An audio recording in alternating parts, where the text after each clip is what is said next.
Breaking news mga kapuso, jeep nagbaliskad matapos makabunggo sa poste sang kuryente. Si Rojimar Sukal dito nakatutok.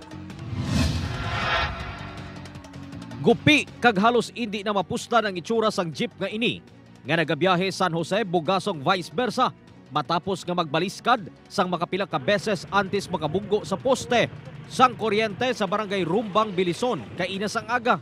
Nagtalabog ang 13 ka mga pasahero sa jeep, patay sa aksidente. Ang duha ka mga pasahero nga Sanday Glenn Adinek kag Elma Lorenzo. Subong man ang konduktor kag utod sang driver nga si Marvin Leona.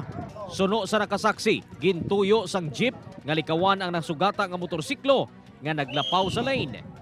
Galing sa norte ang jeep, dati Okay. kalagan na. Tapos? Hindi na gurong makontrol, nagkabig sa piyak. Hindi na makontrol, marang nagbalis kantana.